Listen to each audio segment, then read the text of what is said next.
Good morning. You are listening to National Real Estate Auction Radio. I am your host, Doug Dennison, and we are broadcasting from beautiful St. Augustine, Florida, the nation's oldest city, at WFOY 1240 AM studios. Through the power of the internet, this program is being streamed worldwide on 1240news.com. The show will also be archived on RALauctions.com, as they are the sponsor of this program. Additionally, the show will be posted on YouTube.com. We're going to be talking about real estate auctions, past auctions, upcoming auctions, different real estate markets across the countries. We got a lot of topics today. Help us out. We've got several real estate and auction leaders calling in. We have got Iowa calling in. We have Florida calling in, and we have Georgia, report from Georgia. So exciting stuff. Just as a reminder, our radio show mission statement is to provide an educational experience for listeners and a promotional format for auctions across the country. It's great to be back in St. Augustine. I was down in Miami Beach last week, did a remote there from the Sperry Van Ness Real Estate Conference. Exciting stuff. They've got a great firm. And I was thrilled to be there and talk to many of the VIPs there, the CEO and top agents in the particular organization, Sperry Van Ness. So it was great to hear from them. And also, I met a gentleman, the founder and CEO of Auction Point. They're doing a big auction that Sperry Van Ness is involved in. It's called the Commercial Real Estate Auction Event of the Year. We'll find out more about that with our second guest today, but exciting stuff. Joe Tang is his name, and good guy, and it was a pleasure to meet Joe Tang and Kevin Majacomo, the CEO of Sperry Van Ness. So good stuff. Couple things. We are not done with the thought of these 14,000 properties. I know there's some action going on. It's a new Congress up there. We're going to be talking about that. But we are not done. We need to continue to strive. So hold on. We've got a caller. Good morning. You're on the air. Hi. Is this Emily?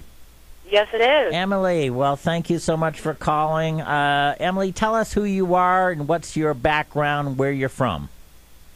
My name is Emily Weirs, and I am from Iowa, eastern Iowa. Currently living in Wyoming, going to school here at the University in Laramie. I am an auctioneer, second-generation auctioneer, and besides being a student right now, I sell cars every week for a new car auction in Denver, and I do some benefits out here when I'm not at home helping with our company back home in Iowa. And what's your company again, Emily? Weirs Auctioneering. We're out of Solon, Iowa. Oh, okay. Central Iowa. Very, very good. Now, you said second generation. That's not always a no-brainer to get into the family business. A lot of people run the other way when they see that invitation. Tell us your thought process, and again, if you're doing all these auctions, you obviously love it. Yeah. I'll tell you, it didn't start out that way, though.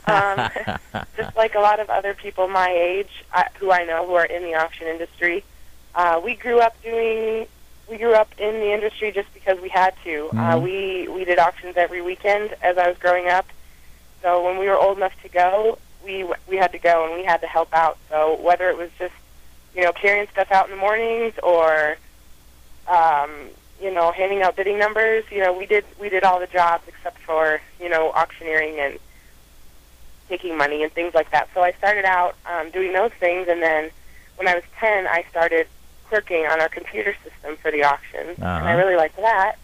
Then I moved up to kind of doing some different jobs within the auction industry, and then when I was 17, Dad sent me to auction school. It wasn't really my choice.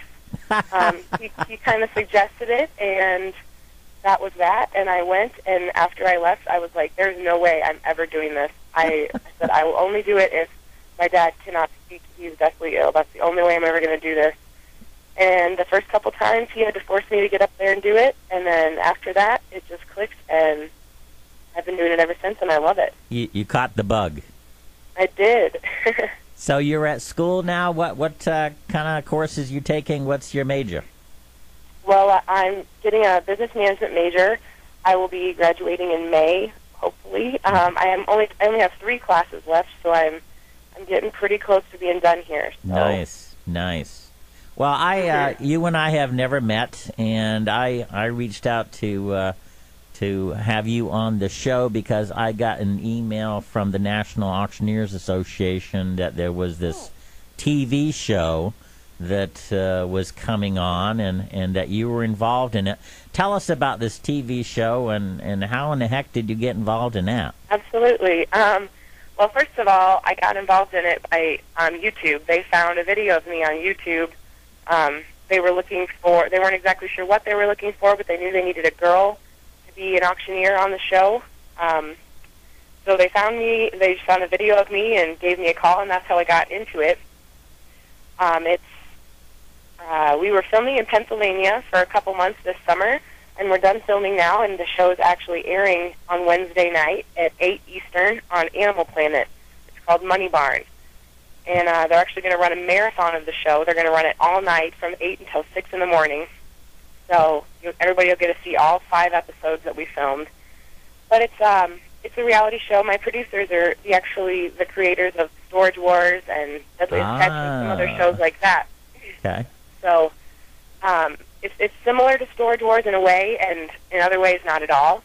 It's there's 4 different auctioneers, me, and then another young guy from Pennsylvania who's a world champion car auctioneer. Mm-hmm. And then there's another man from Pennsylvania. He sells real estate and farm machinery and things like that. And then there's another gentleman who is from Connecticut who sells kind of Christie style. He doesn't actually have an auction chant. He sells artwork and jewelry and things like that. But anyways, the 4 of us on the show, the 4 of us go into a barn in Pennsylvania, and we get 20 minutes to look around and assess the value of things in the barn, and then we have to go out and try and win the auction with whatever means we can. We have to win over the barn owners onto our side, and we want them to pick us, and then at the end, the winner actually does an auction for them. Ah, okay. All right. It's really fun. It's a fun concept. It kind of mixes all these different auction shows together. American Pickers, how they go in and they kind of assess the value of things and tell you the history of items. Yes. We do a little bit of that, but then, Storage Wars, we actually do the auction at the end. So I think it's a fun show, and everybody who's seen it so far has liked it. So it's going to be on Animal Planet this Wednesday, upcoming Wednesday. What time is it? I guess 8 Eastern. 8 Eastern. Okay. Mm-hmm. And it's going to be a marathon, 5 shows, and you're involved. Are you involved in each show? Yes. Nice. Each of us is involved in each show, but each show is independent of each other. There's a winner on each show, and so I don't win every episode, but Don't give it away. Don't give it away. Well, that's very exciting, and again, you're very young. I looked on your website and I saw some of your YouTube videos, and actually, it wasn't just auction calling. You were very involved in singing too. Tell us about that. Yeah, I was. Well, that's kind of a second-generation thing, too. My dad was a singer in high school, and I kind of just grew up singing all the time, and then in high school, that was my extracurricular thing I did. I was involved in the audition choir. I was in jazz choir. I was in show choir. I tried out for all the honor choirs. I was in solo and ensembles. I was in the musicals. So anything I could do music-related, I was involved in it, and even outside of school, too. I was in 4-H, and I would sing at the fair. I tried out for a couple contests and things. So music came before auctioneering, but I think that kind of gave me an advantage because I'd been used to being on the stage. I was used to singing in front of people and performing, I kind of had an idea of, how to use your voice and how to use your breath in breath control and things. Right, so right. I kind of think that gave me a little bit of an advantage when I went to auction school. Well, I think the number one fear of most people in the country is public speaking and getting on the stage by themselves, and I think it's a bigger fear than dying, if you can believe that. So I think it is too. So the fact that you had a singing background from being very young and being on the stage, I agree that's got to help a great deal in getting up there and really kind of showing your stuff and not being afraid. I guess it's not being afraid to fail. Is that part of it? Maybe so. I mean, I sing the national anthem for a lot of functions, and I messed up one time, and I will never live it down. And so I write keywords on my hand every time. I mean, it's a crutch, and I've never had to use it, but I swear the time I don't, I'm going to have to. So that's a get great nervous, idea. And when I'm auctioneering, a lot of times when I'm auctioneering with my dad's company or something, I'm in the zone, and I don't get nervous at all. But when I go to contest, oh my goodness, I get nervous, just like everybody else. So. What are you thinking down the road? I mean, you've had all of this success already. In fact, when I was on your website and reading your bio, you just won the 2012 Colorado Auctioneers Contest, and you were the champion there. So, I mean, that's amazing. People 3 times your age never have that kind of success as an auctioneer. So. You're doing wonderful. What's your long-term goals in the auction business, if I can ask? Well, I'm kind of taking it one day at a time. Okay. There's a lot of things in this industry that you just can't foresee happening because honestly, it is a lot about who you know and the things that just kind of fall into your lap. And the show is a perfect example of that. I couldn't have done anything. I couldn't have gone out and auditioned or tried to get the show. I mean, they found me on YouTube. I was just what they were looking for, and it clicked. The same thing happened for my car auction. They found a video of me on YouTube. That's just the person they were looking for, and it worked for me. So, I mean, I have to just put myself out there and see what happens. But ideally, I would like to stay out here in Colorado, Wyoming area and do a lot of contract auctioneering, which is very different from what our company does at home. Right. We have a business that we do auctions 2 or 3 times a week, and it's 30 to 50 mile radius, and we do estates and personal property and farm auctions and things. And I kind of want to do a little bit different than that. I just want to kind of hire out as a contract auctioneer. Maybe do car auctions. I don't know if that's a thing I can get into, or benefit auctions. I could do some benefit auctions. I'm actually interested in trying to sell heavy machinery at some point. So as soon as I graduate in May, I'm hoping that I can get the ball rolling and get some more jobs and things. So, but I want to travel. I'd like to be able to go different places and work for people so I can see the world. That's kind of the tentative plan. I don't really have anything in place. Like I said, it's kind of just day to day. We're actually waiting to find out if the show gets picked up for a full season. Mm-hmm. And if that does, then everything will just get turned on its head, and I'll have to move out to Pennsylvania. So, well, it's I have a saying that I'd rather be lucky than good, and sometimes things. I've been lucky. Sometimes things just fall the right way, and a lot of that is because of your abilities, and you did say something about relationships, and I agree completely. Somebody takes a shine to you for whatever reason and tells somebody else who tells somebody else, and all of a sudden you're on a TV show, The thing people don't realize about me often, because they look at me and they say, oh, you're only 23 years old, what could you know, or you haven't had that much experience, but I'm second generation. It's been in my brain since I was little, but I've been going to these conventions and these organizations and meeting people since I was 5. I didn't know at some point that they would be people that I would be using as contacts in this industry. I just thought they were my dad's friends. Right. But now it's all coming together, and that's kind of working in my favor. It's you never knew that they might be benefactors in a small way. Exactly. Or a big way. Way. Again, Animal Planet next Wednesday. That sounds exciting, and it's going to be 5 shows back to back to back. And if you're picked up, that will be something that you'll be on the road for, or actually moving to Pennsylvania. Is that what you said? Well, a full season would be 40 episodes. So okay. Yeah, we pretty much have to be there for a long time. Yeah, no fun just going back and forth. You're going to have to stay there for a while, but exciting, yes. and I'm sure that show is going to open up new things for you, new contracts, all that kind of stuff. Let's get some kind of promotion for your family business first. What is their website so that people could get on their website to find out what they're doing? It is WearsAuctioneering.com, WEARS auctioneering.com. Okay.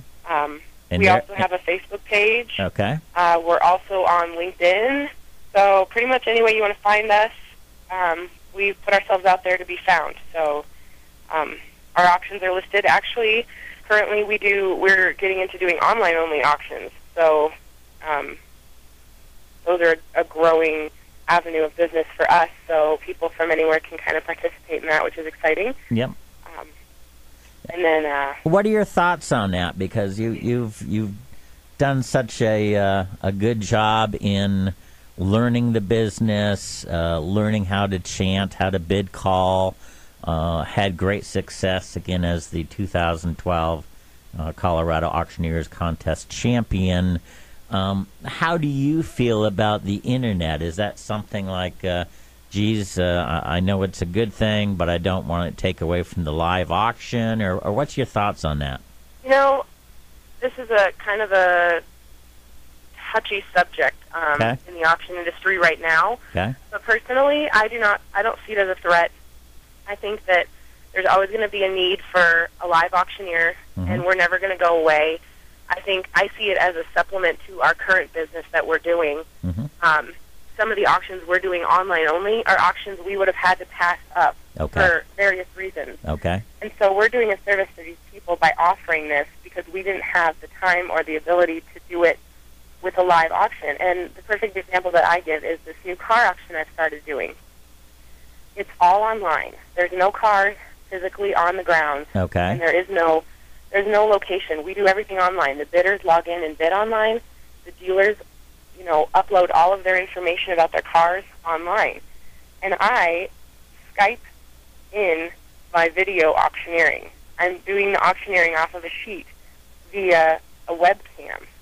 So it's all online. Everybody's bidding online. Nobody has to leave their house or their dealership. But they couldn't do the auction. I mean, they still need me as a live auctioneer to do the auction.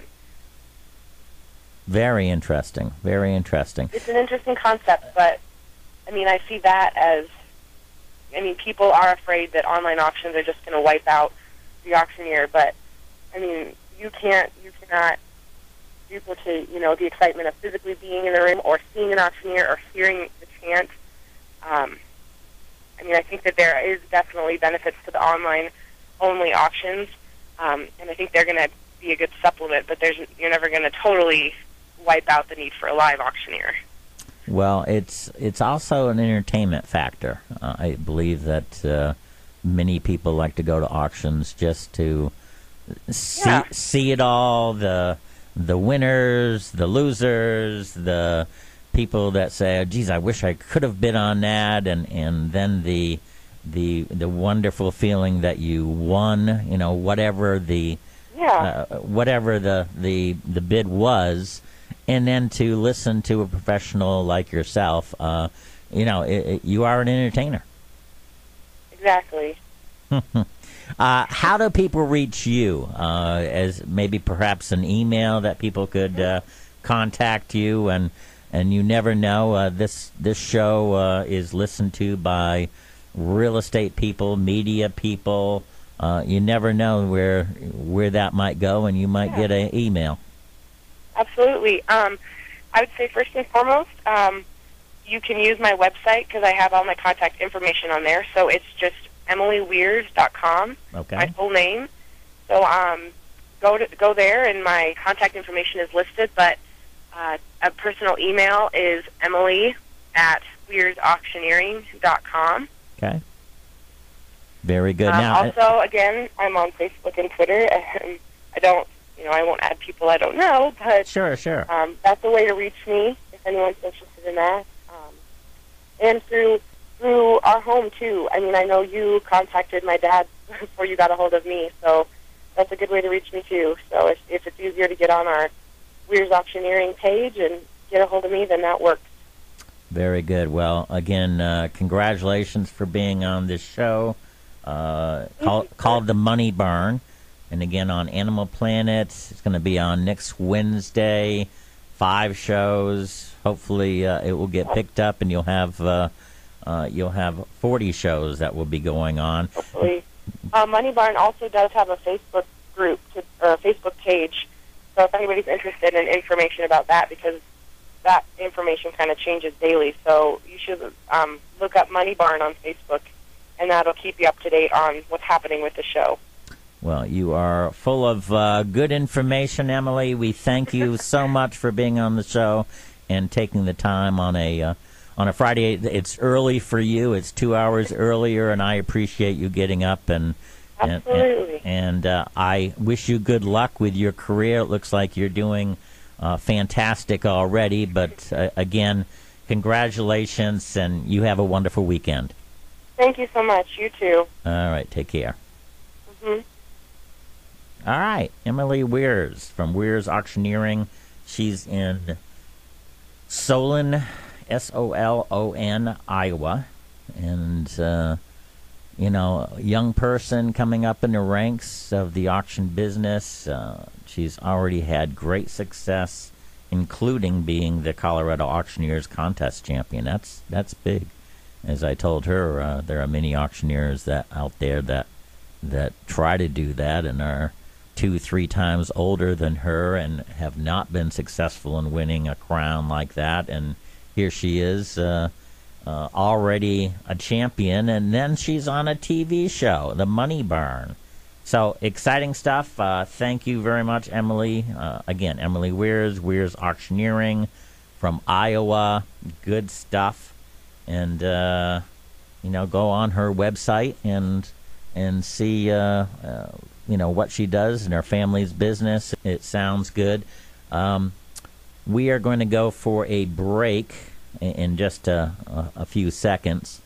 The thing is that young people want to go into a business, entrepreneurial business, and auction business is you got to know everything. You got to do the PR. You need to do the relationship building. You need social media. You need to get yourself out there to promote yourself. And this girl is doing that. So, again, congratulations. Let's go for a break. All right, we are back. You're listening to National Real Estate Auction Radio. I am your host, Doug Dennison. We broadcast every Friday live from beautiful St. Augustine, Florida, the nation's oldest city, at WFOY 1240 AM studios. Our sponsor of the show is Rowell Auctions. They are a national real estate auction firm that started in 1936. They do online auctions, on-site auctions, and ballroom auctions. They have offices in Florida, New Jersey, California, Georgia, and have alliances with auctioneers and real estate brokers across the country. They do government auctions, bank auctions, bankruptcy auctions, and much more. They have a big auction schedule coming up, so check out their website at www.rowellauctions.com, or you can call them at 800-323-8388, 800-323-8388.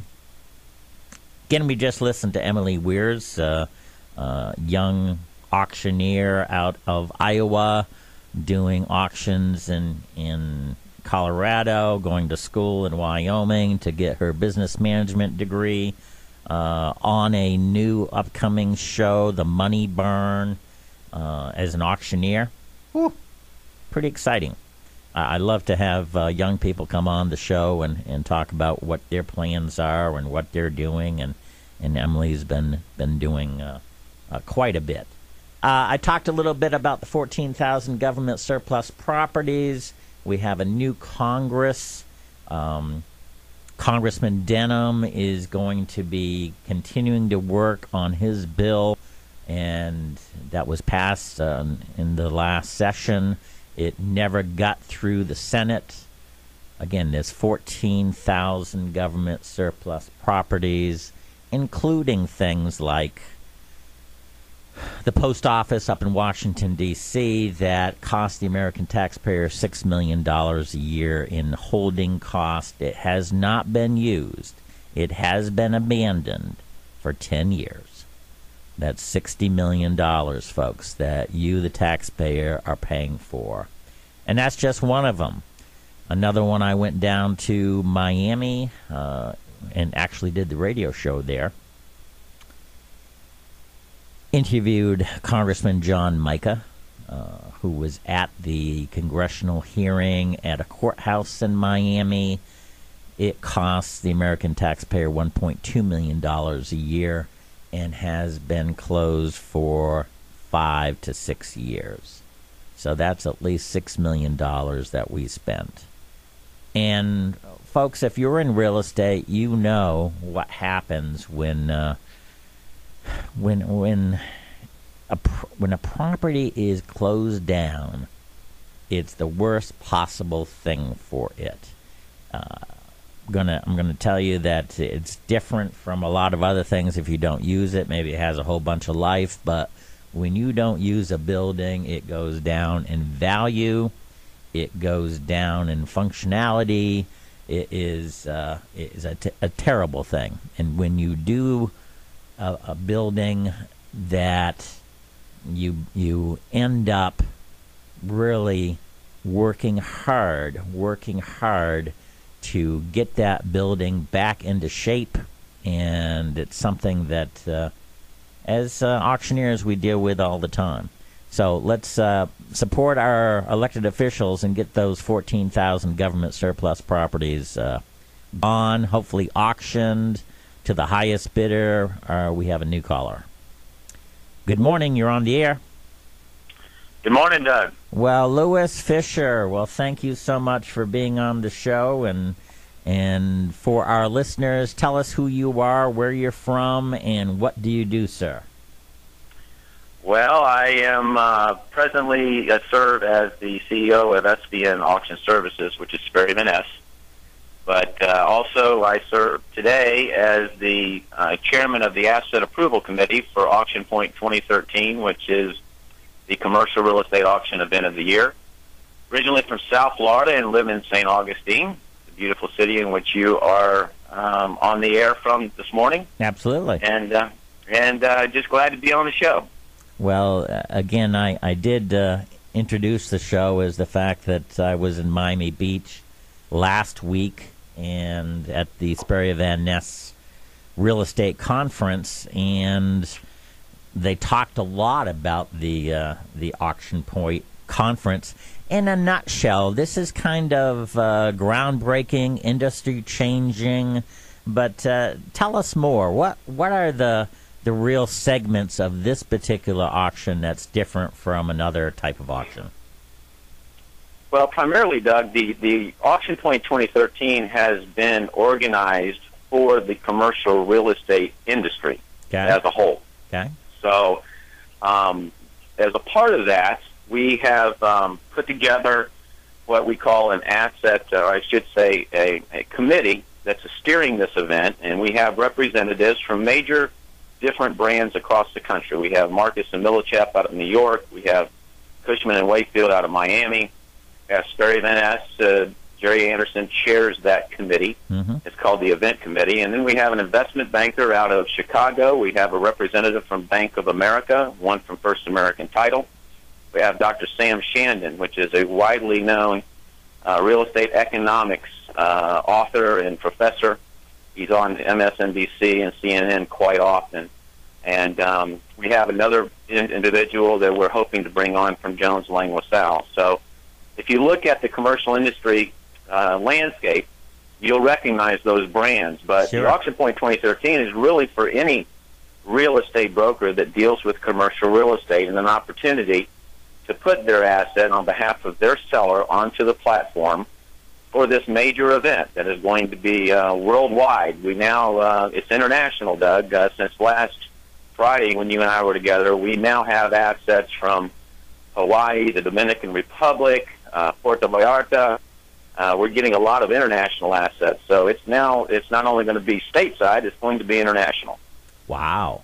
Now, we talked and we actually did the show last week from the Miami Beach Trump International Resort. It was pretty exciting. We did the remote and I fumbled through getting us on the air, which was wonderful.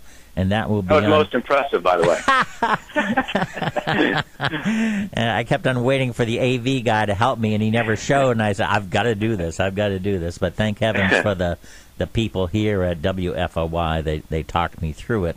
But you're going to spend a lot of advertising money, and you've done this before with Auction Point, and we're pretty successful. Tell us what you did last time, and talk about the number of investors that got involved and some of the highlights of that last, I believe it was third quarter, fourth quarter in 2012. Yes, we did this as a sort of as a, to determine the depth of market and the receptivity of the marketplace. And so we did it as a Sperry Van Ness company-wide initiative, and as a result of 101-plus commercial assets and notes that we had available from all asset classes, retail, industrial, office, multifamily, hospitality, and we had quite a bit of land. We attracted 13,000 investors to the website from all 50 states and 85 foreign countries. We had assets that sold anywhere from price range of $160,000 for a small self-storage up in the Northeast to our largest asset was a $14 million retail center in Longview, Texas. But it was widely successful from the standpoint of exposure for the advisors within Sperry Van Ness, so their assets on behalf of their sellers.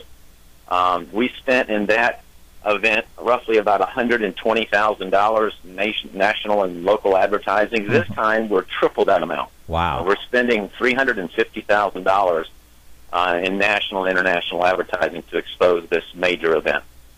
Okay, well, what does that mean to, let's pretend I own a office building in Des Moines, Iowa, that I have not been able to sell. I'm an owner, and I've got it listed right now, and I hear from this show that you're going to have this auction.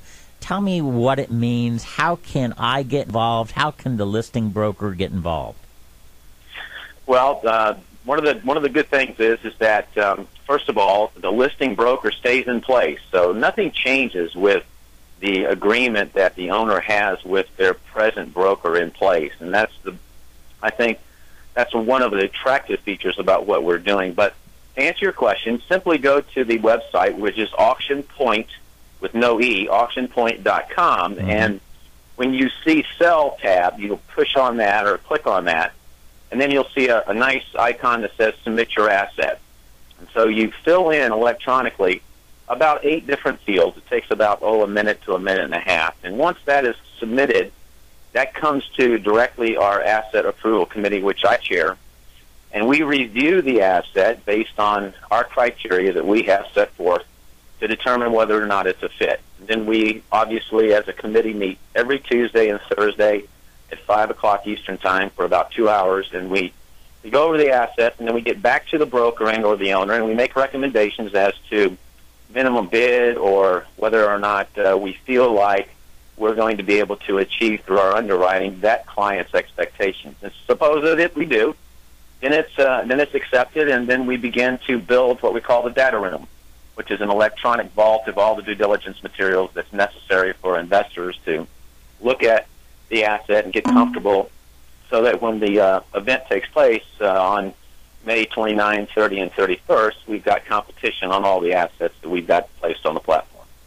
So what you're trying to do is get all that information in the vault so that an investor, even though the property is in Des Moines, Iowa, and an investor is from Boston, they can see what the available property information is, and that could be environmental, that could be any kind of structure testing, it could be, where it's located, and really have a good feel on the property. And then can they also talk to the broker that's involved about, tell me even more about the property? Well, that's the other beautiful way that we have, we believe, constructed this, and that is that that particular situation, or as an example, as you just said, with that person wherever, Iowa or Idaho, and once that's accepted and it goes on, and then investors begin to search the website and they land on that property, when they go to that property's page, before they enter the data vault room, they will see the real estate broker's name, address, telephone, and email address. So we do not intercept any of the leads. All of the leads go to the broker so that the broker can follow up with those investors and, do exactly what they do best, which is filter through their questions and their concerns and help them to gain answers to those questions that they might not otherwise have addressed in the data vault. Well, that is wonderful. And if you had 13,000 investors interested in your properties last time, and we're only spending 1/3 of what you're doing this time, you are going to have major interest. And I guess from what you're saying, from international investors too. I mean, it's a different world, isn't it? It's from the 90s when we were going across the country. It's really global today, and just to give you an example of, I guess, the momentum that is taking forth with this initiative, we have already have assets submitted that totals over $300 million worth of assets. Now, that doesn't mean we're going to approve all of those, but we have $300 million, and we still have 4 weeks to go in gathering of the assets before we go into our buyer marketing for those properties. Well, this is a real estate auction radio show, and auctioneers and brokers listen to this, along with real estate media and government officials and banking officials. You met with my boss recently, Tommy Rowell, and you offered him to be able to submit a property, even though we do an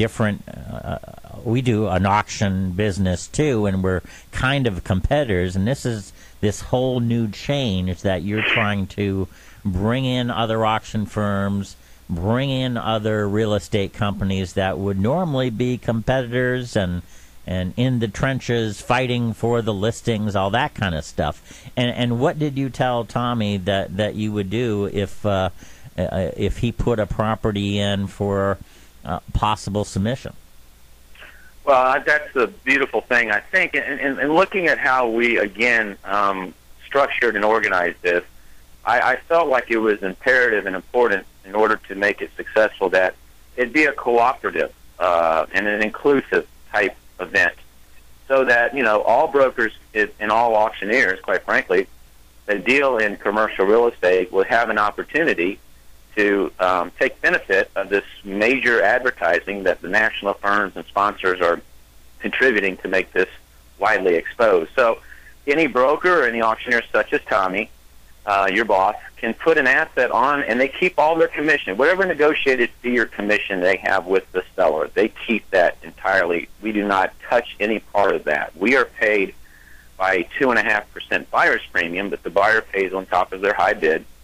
And that is for, obviously, to recapture the capital investment that we're making, but also to compensate those that are organizing and conducting and managing and promoting this event. So I think if you look at it from a perspective of what's the downside, I don't see any downside because the property does never come off the market, Doug. Mm-hmm. Once it goes onto the platform, if somebody wants to make a preemptive bid or offer, they certainly can just on our contract form, and if it's acceptable to the seller, we just go ahead and put it into escrow and go ahead and close it prior to. And as a matter of fact, in our Q4 event last year, we actually had 7 properties for about $11 million that sold prior to the auction. So it never comes off the marketplace. The broker and the auctioneer get fully protected with the associated fee that they have with their seller. They get the benefit of someone else paying the advertising. And, of course, we hope that we're going to have, well over 40, 50, 60,000 investors this time. Wow.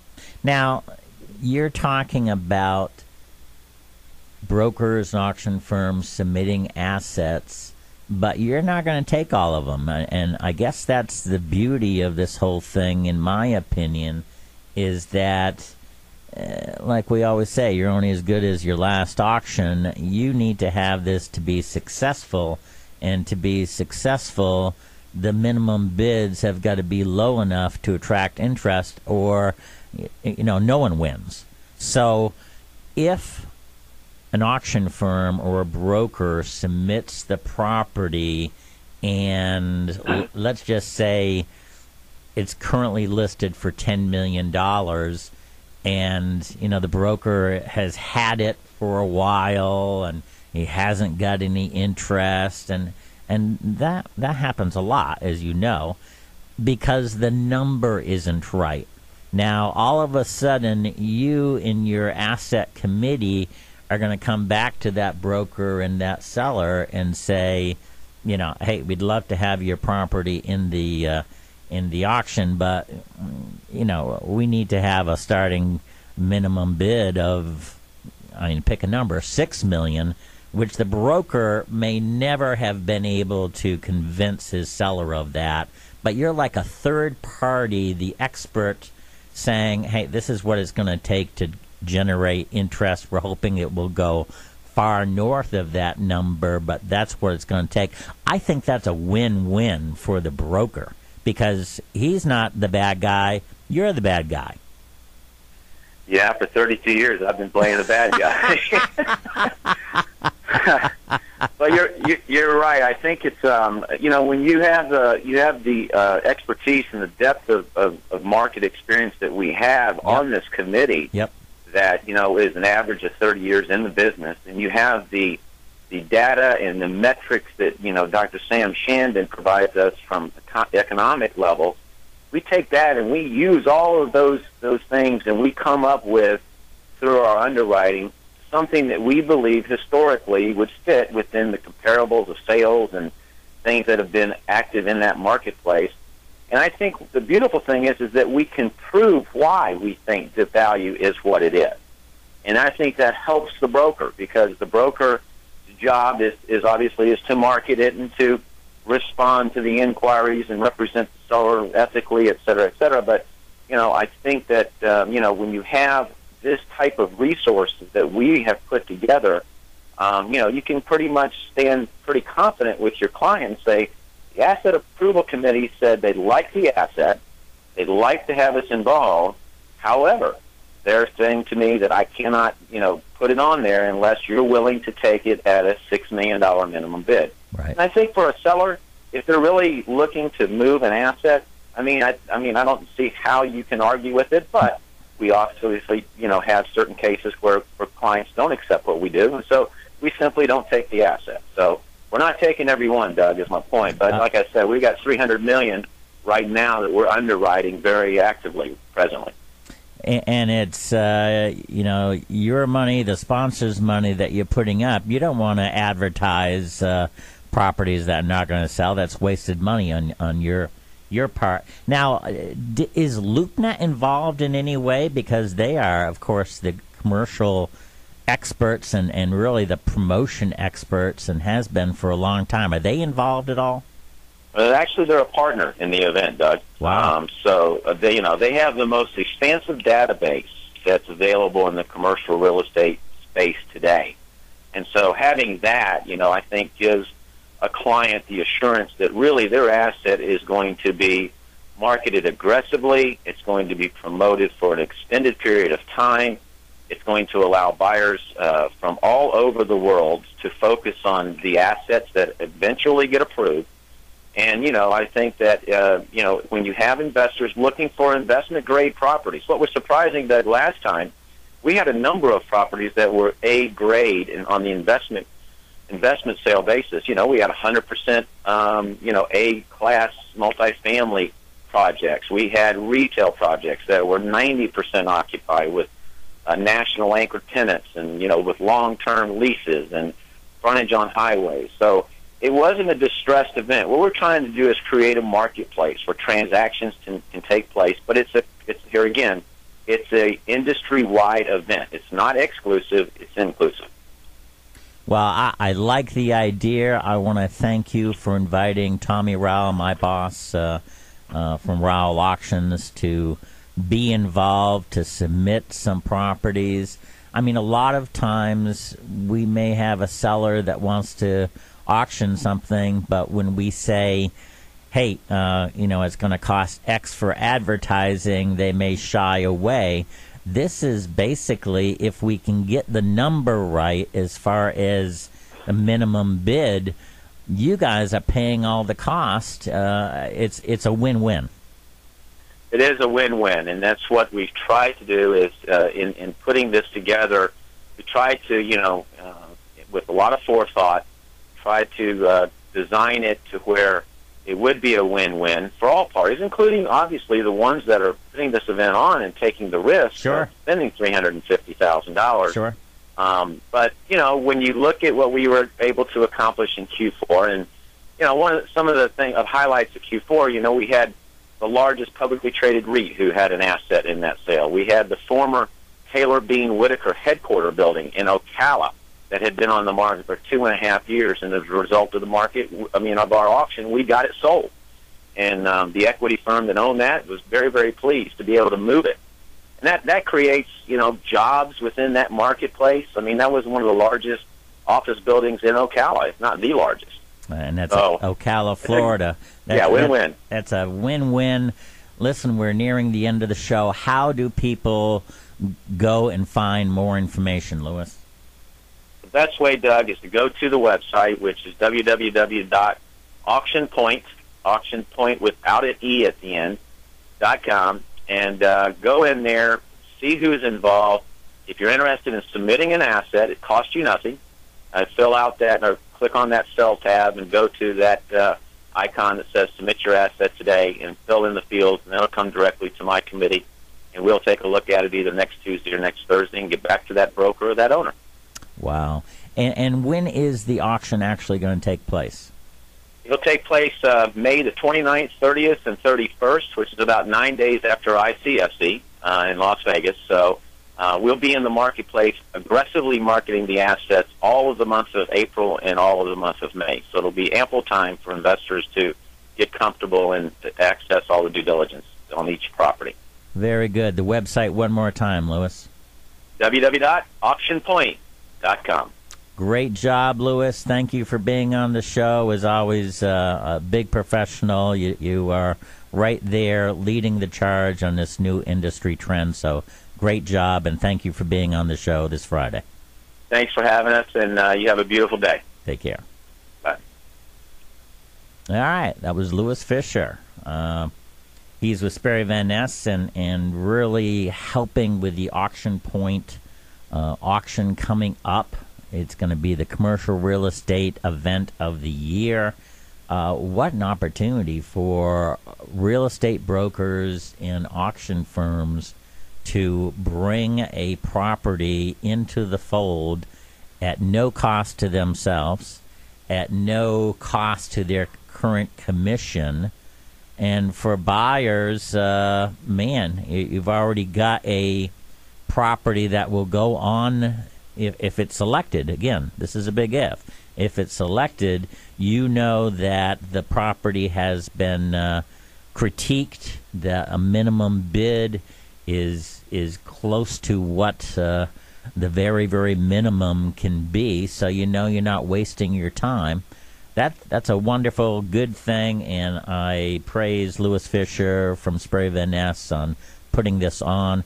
I'm hoping Rowell Auctions gets involved in this and puts some properties in there. And again, I want to thank Louis for coming on. Also want to thank Emily Weirs from Weirs Auctioneering Firm in Iowa for coming on. And Rowell Auctions, RowellAuctions.com, RowellAuctions.com. You want to call them 800-323-8388. 800-323-8388. They've got a lot of auctions coming up. Look at their schedule. We will be back next week. I want to thank everybody for listening. Have a great weekend. Bye-bye.